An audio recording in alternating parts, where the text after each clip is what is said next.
RIP fans RIP fans về Evo cái niềm phun sầu đôi thế này RIP về Evo Ako thau ka.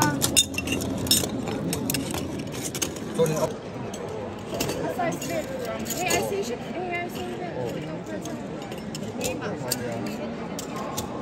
I know the team. Cái chỗ mình đã team cho họ ngài.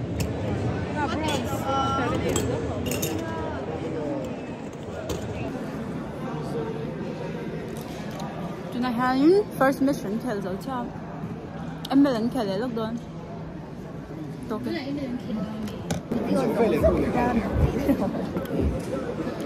Chúng ta hiện Aisha sẽ làm một cái đó. Thank you. Mình lâu rồi. Hộp gì đi? Zoe. Zoe. 일본 인데. 이건 뭐 아무리 몇 이건 제가 할 힘에 이건 땡큐. 이건 땡큐. 어렸어. Sao sẽ say that with attitude? Nhưng mà như khi PUBG tốc cái này. Tôi xuân là mấy mấy. Chưa bởi tệ. Hết đã chưa bởi tệ. Yo. Doan số thì lại số à phải tập bút về đâu nhá. Body spray. Keep. Tôi bút spray. Ủa rồi cái hạt chấm đâu. Ini mudah. Hết tại hai đi khang em mẹ sẽ dâu té. Chúng ta hay đâu. Rồi nó Shirley. Here doesn't come cup mày. Khoan.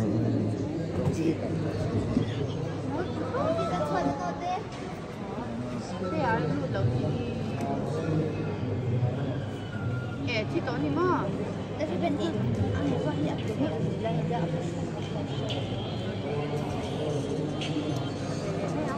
Anh thật em sao thế nào?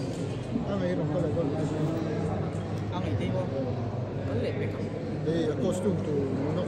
ấy open my seal. Ông nó khu đến hết ta đi. Nó bị sập khu như ta con đi. Các bạn lấy là tắc á.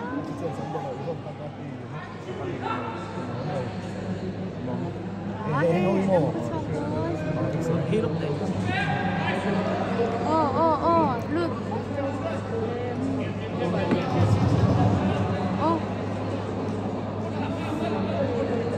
Tung lệ đâu đi. Tung lệ đâu còn tăng thế.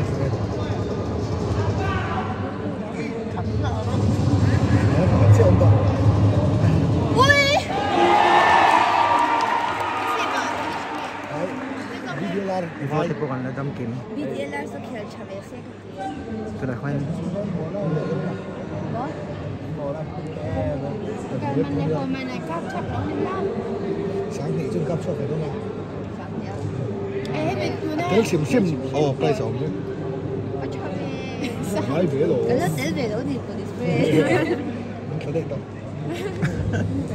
Anh ta treo từ bên đi rồi. Chiếm em chỗ rồi. Cái này anh ấy để ở đây cả. Phải xem ra. Lai filatan lâu từ trong đây là một. Evo hầu này.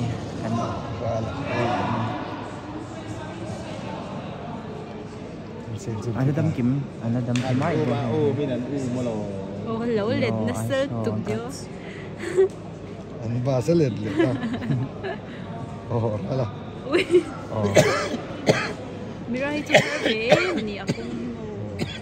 Càng nó nhất chút thật tốt nhỉ. Oh, that's one. Enjoy Evo.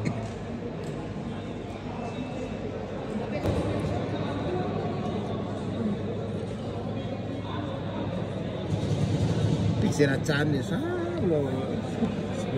Anh lâu thì là khăn thật anh nhỉ, cái này chỉ nó. Thật, thật. Rồi phát luôn không? Đi phải cầm.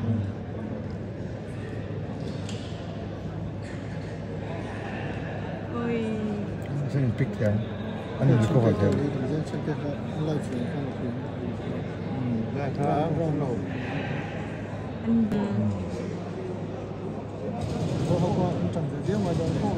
你放出场那个一堵堵。哦，係啊，我今朝知啊，energy。berry anh đâu luôn áo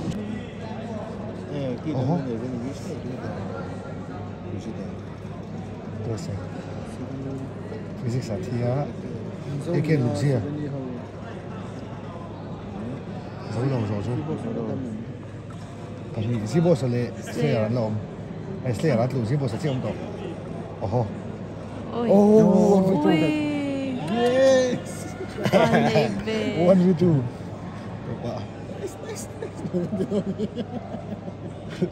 thân người mình sẽ sao nói sao kia quân lên này đâu metro trên này đâu alpha cái điều hơi chun sủi đàn ti alpha thì đàn ti nữa phải có excellent thả sang cái gì More support đúng không? tiêu chứ ông tổ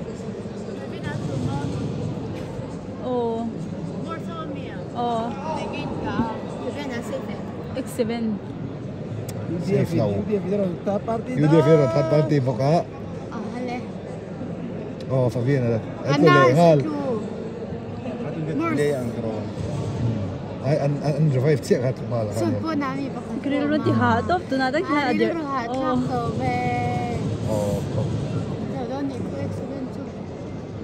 chân sống tổ đầu chụp cái ai hay tin cả đây cho nên hết trong thân lụt thể thuốc xin cái này tổ đầu chuyện tên lụt 43 chuyện tên lụt thì linh sử dụng mấy cái ôi không mua sao anh nên là mua sao nên revive lệ vậy anh nên không vụ đua Game cho nên nó top game ưu tiên cho bọn third party phụ về chúng ta sẽ đâu Vân nghe từ em tôi phải xem cái đầu six RIP energy là quay RIP energy là quay bao nhiêu drive by miệng này cái này là mà gì không phải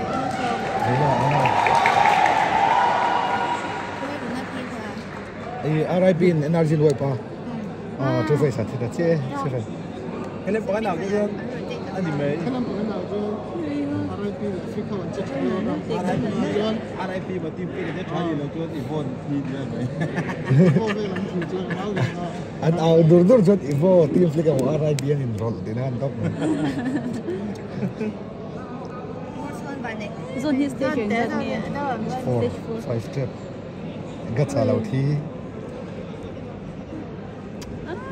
tan chân sợ ốm lâu mình phải không nghĩ lứt tục nè thật man chết chị TF lệ RIP nè anh đây zone kia habit ki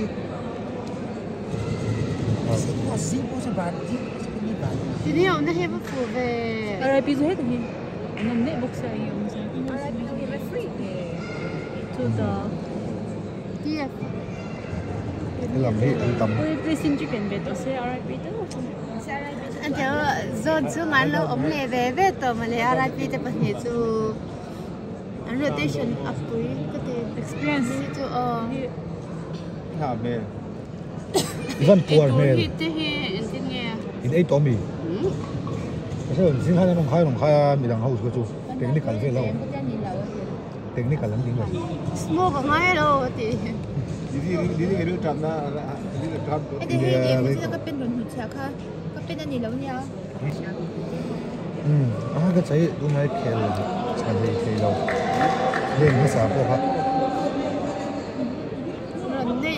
lệ yêu đi phân chỗ này before anh đi ở chỗ này vấp ôi này nó anh là đơn hay chưa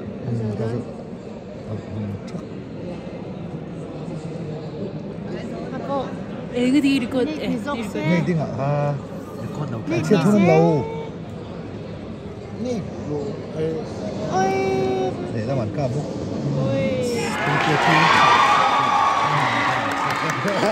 cái nghe UDF ôi thật không mày nó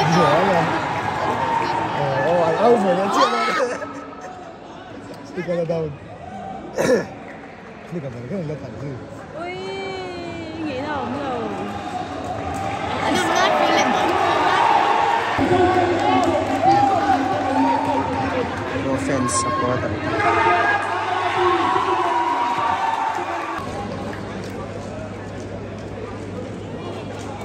kia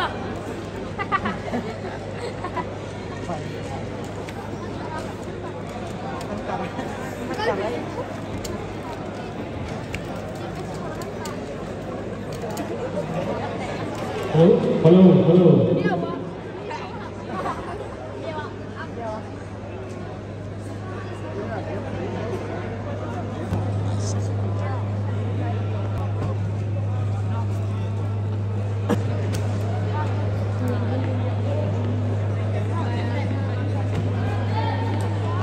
bây giờ GG khô Miss GG cần gì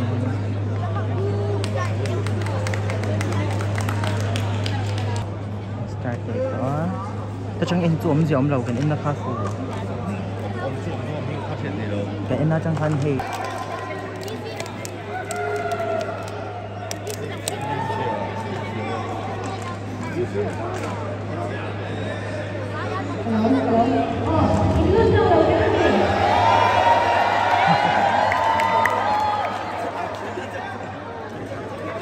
mua nó thì con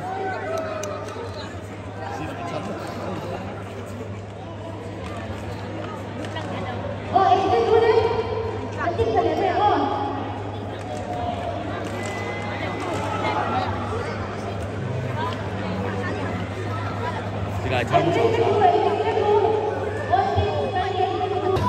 lâu lòng rồi nó bị tăng hay Evo fans là bạn cho đó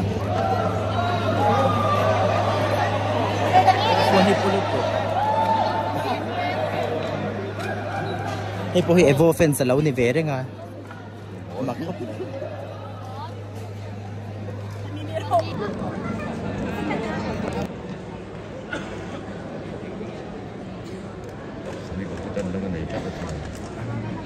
ngồi mất rồi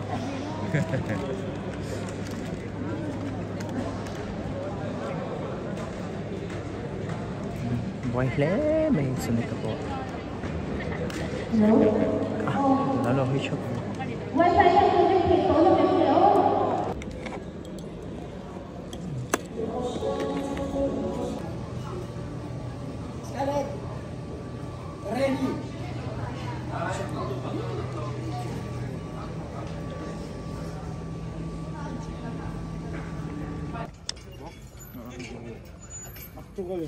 em sẽ hiện chỉ mà lốm em mà ní lúc bốc hanin avlog na bốc hanin lâu mong à ati to ni chú tu na ati le ni chú chém đâu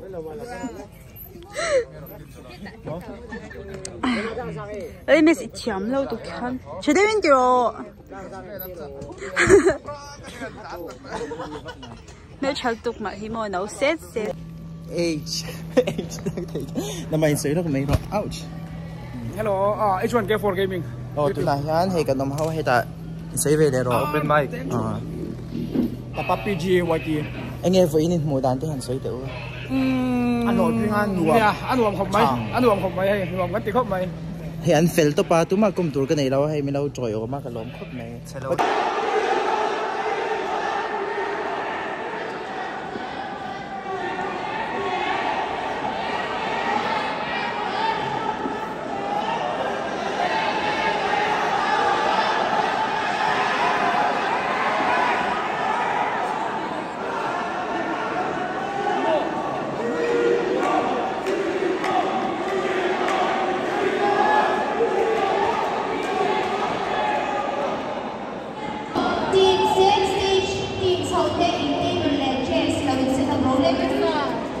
Evo ho po ang template tận không phải khác cũng tốt hay coffee mình chi tấm môi anh là coffee vẫn in nấu gì nó mà rồi cái này mình chi cái mà rồi cái chi mình chi là tụi mà sẽ cái chi đấy server problem ซาร์ผมเล่นหอมคัด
ไอส่วนค่าในตัวเรา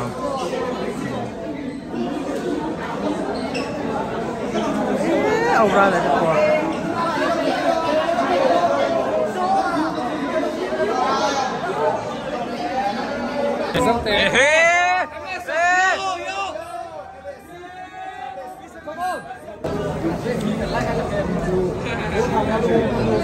tấm con chim bè rồi.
Oi, bro!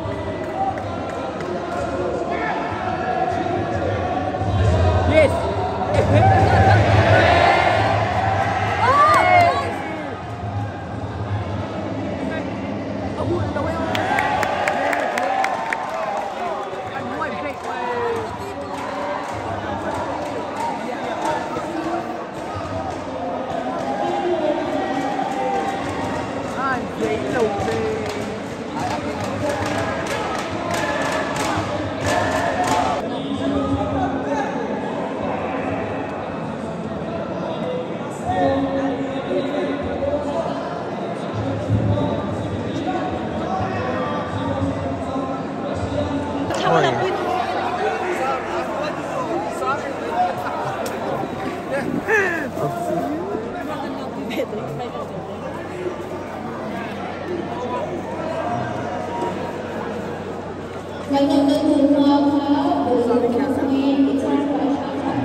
tuna hian jing dar ni le mi som ni le bali ne dar thum ri che pa kan ho me ka avot lo mi alo ka phone po ablar da ba se ka shupai to lo ang kha e kan khe evo khel an khel chalu tuk lawa ma se e khel chia chang te khel cha chang te oma e karon comeback to ranga yang evo te ti la mi e kan phur riau ni a evo fence te po mo he evo fence kan ya ka phur riau a he top theng go oma an khel chalu tuk ve ka ma se zingdar thum do da to avot ve lek kan ni có ô thum dấu vết tổ ta thum mà đi đó thì lấy li hay khát lá nhá choan hay là gần school chín nhá savior gần school chín nhá savior là lũ chín thì lâu choan lâu bye bye choan đi door đi đó mà